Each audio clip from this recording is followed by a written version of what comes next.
Assalamualaikum, yuk jumpa lagi dengan Ega, petani milenial calon raja bajak laut. Kali ini kita akan membahas beberapa pertanyaan yang sering ditanyakan mengenai bagaimana cara perawatan Venus flytrap. 5 pertanyaan tersering tentang Venus flytrap. Yang pertama, media tanam apa yang bisa digunakan untuk menanam Venus flytrap? Sebenarnya di habitat aslinya, menurut buku ini juga, ini buku saya impor langsung dari Redfern Natural History Production dari Eropa sana. Media yang digunakan di habitat aslinya itu sebenarnya adalah apa itu? Peat moss. Peat moss itu adalah sphagnum moss. Sphagnum moss yang kita gunakan ini yang sudah melapuk jadi kayak gambut gitu. Dan biasanya banyak campuran pasirnya. Tapi pasir-pasir yang ada di sana itu sejenis semacam mungkin pasir silika. Jadi untuk orang luar negeri, kalau kalian nonton YouTube-nya mereka, media yang paling sering digunakan adalah peat moss campur pelet, campur pasir silika, yaitu tadi peat moss campur pelet campur pasir silika. Tetapi penggunanya untuk di Indonesia, pengalaman saya dan beberapa teman saya, yang paling bagus itu adalah sphagnum moss ini. Kebetulan ini saya juga ada sphagnum moss hidup, jadi warnanya kayak gini. Mengapa kok saya lebih memilih sphagnum moss? Karena ternyata untuk penggunaan peat moss di Indonesia ini harus diolah. Cara pengolahnya, teman saya ada yang sukses menggunakan peat moss. Ternyata dihitung-hitung sebenarnya lebih murah pakai peat moss. Peat moss itu harus dicuci berulang kali. Kalian juga harus punya alat namanya TDS meter. TDS meter alatnya seperti ini. Bingung cara belinya di mana? Bisa beli di toko-toko hidroponik atau bisa kontak ke nomor WA saya juga jualan ini sekarang. Itu intinya kita cuci berulang kali sampai TDS-nya benar-benar di bawah 50. Kalau bisa malah ya intinya TDS bahkan di bawah 20. Itu nanti sudah TDS-nya seperti itu baru bisa digunakan. Kalau enggak, pengalaman saya memakai peat moss juga nanti pertumbuhannya enggak maksimal, malah cenderung ke arah mati. Itu. Terus yang kedua, jika kalian menggunakan peat moss yang tinggal di daerah panas banget, yang lowland, mungkin Jakarta, Semarang, dan sebagainya, mungkin Surabaya, pengalaman teman saya, kalaupun di Jogja, daerah-daerah Bantul sana, itu kurang baik, karena peat moss itu apa ya, ketika udaranya panas banget, dia mungkin kurang bisa menyerap air, airnya banyak yang gagal di situ. Kalau sphagnum moss itu bisa lebih menyerap air. Itu ya. Jadi rekomendasi saya yang pertama, gunakan sphagnum moss. Alternatif lainnya ada peat moss. Untuk orang-orang di daerah Sumatera ada juga yang menggunakan gambut. Ada itu teman saya yang menggunakan gambut dan berhasil. Tapi jika kalian tidak mau coba-coba, alangkah baiknya tidak ambil resiko, pakailah sphagnum moss. Oke, itu media yang digunakan adalah sphagnum moss. Yang kedua, air apa yang digunakan? Air apa yang digunakan sebenarnya terserah. Intinya airnya yang TDS-nya rendah, di bawah 50. Air TDS rendah yang di bawah 50 itu yang gratis ada air hujan.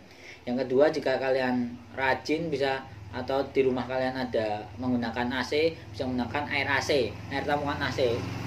Jika kalian keluar, ada kipas yang di luar itu, ada selang yang selalu netes air, nah itu air yang digunakan. Kalau beli, kalian bisa beli air RO.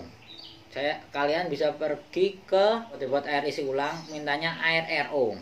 Tapi untuk di daerah Jogja beberapa RO-nya itu jelek. Harusnya RO itu TDS-nya di bawah 50, bahkan bisa sampai 0, nggak nyampe 20 malahan. Tetapi mungkin alatnya banyak yang sudah rusak, jadi RO kok TDS di atas 100 itu salah. Jadi alangkah baiknya kalau kalian belinya RO tetap diukur ulang pakai TDS meter.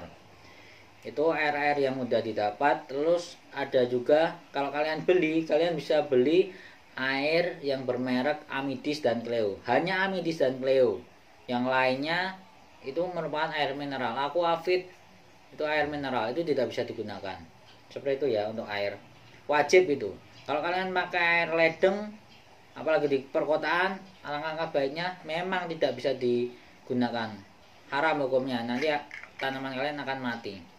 Kalau mungkin kalian di daerah di pegunungan bisa dipertimbangkan, tapi sekali lagi gunakan alat ini untuk mengukur. Harus di bawah 50 kalau bisa. Pertanyaan nomor 3, apakah Venus flytrap itu perlu dikasih makan atau tidak? Seberapa sering dan pakannya apa? Ini lebih ke opini saya pribadi. Venus flytrap itu tidak harus dikasih makan. Karena apa? Venus flytrap dikasih makan itu kayak menambahkan nutrisi saja. Mungkin kalau orang semacam vitamin atau apa ya, itu pendapat pribadi saya. Jika kalian cuma itu tadi 2 poin tadi, media tanamnya sudah tepat, terus airnya itu air TDS-nya rendah, selanjutnya yang perlu ditambahkan adalah pencahayaannya. Pencahayaannya juga harus tepat.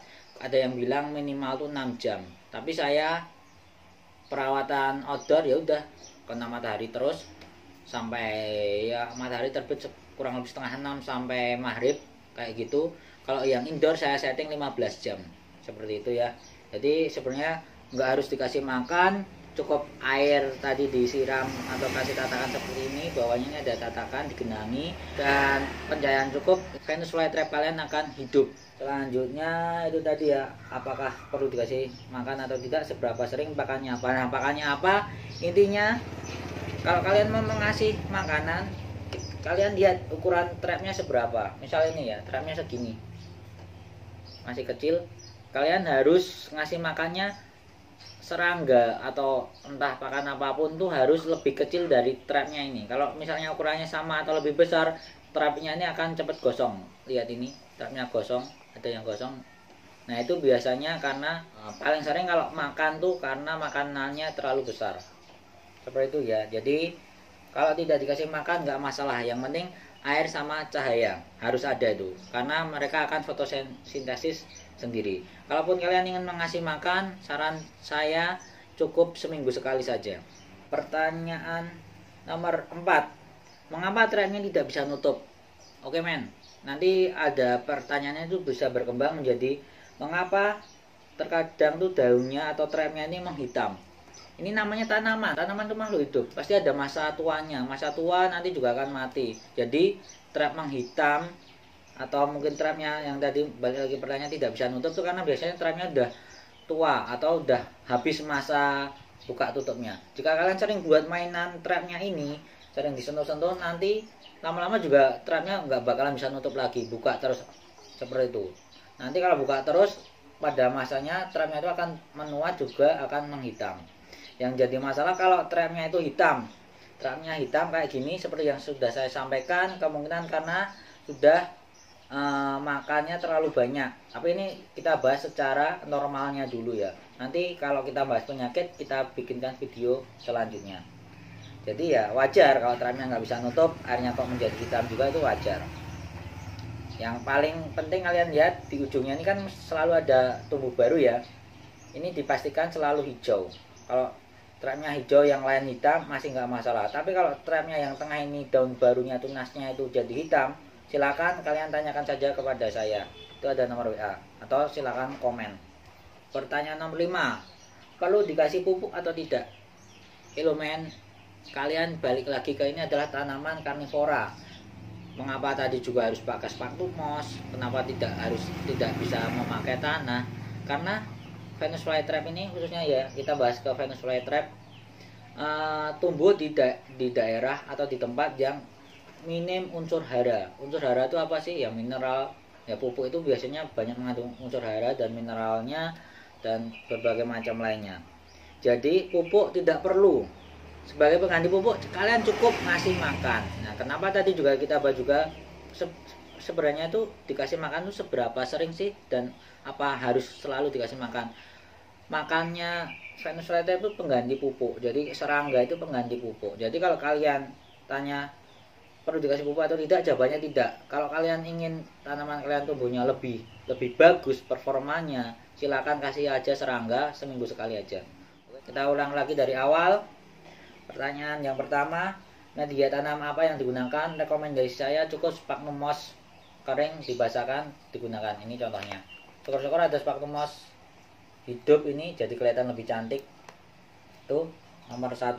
Nomor 2-nya, air apa yang digunakan? Air dengan TDS rendah, biasanya di bawah 50. Bisa gunakan air hujan, air AC, air RO, air Amidis Cleo. Pertanyaan nomor 3, apakah perlu dikasih makan? Seberapa sering, makannya apa? Perlu tidak perlu. Kalau kalian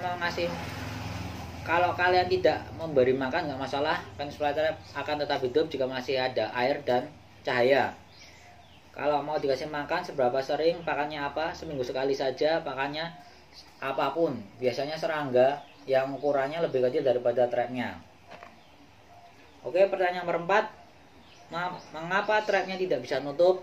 Karena masa buka tutup trapnya itu habis. Biasanya cenderung lebih ke tua atau sudah sering dibuat mainan atau sering menangkap serangga. Nanti ya lama-lama jadi hitam dan itu daunnya itu nanti mati, masih bisa hidup lagi. Yang penting yang di tengah ini selalu muncul dan itu bukan hitam, masih seger terus. Kalau yang pinggir-pinggir hitam nggak masalah, nggak bisa nutup nggak masalah, karena selalu ada daun baru, trap baru yang tumbuh. Selanjutnya pertanyaan nomor 5. Perlu dikasih pupuk atau tidak? Tidak perlu. Sebagai pengganti pupuk cukup kalian beri makan seminggu sekali saja. Oke, mungkin itu tadi 5 pertanyaan yang paling sering kalian tanyakan, teman-teman tanyakan untuk masalah tanaman karnivora yang jenisnya Venus flytrap ini. Terima kasih sudah menonton. Jika masih kurang jelas silakan tulis di komentar pertanyaannya. Kalau responnya selalu dibalas silakan chat WA aja, nomornya juga ada di bawah. Kalau kalian tertarik dengan tanaman ini bisa saja dicek dan follow Instagram Eka Nandur, dan lupa juga klik like dan subscribe video ini, karena itu tadi adalah wujud kalian membantu channel ini untuk terus berkembang. Terima kasih. Wassalamualaikum warahmatullahi wabarakatuh. Ciao.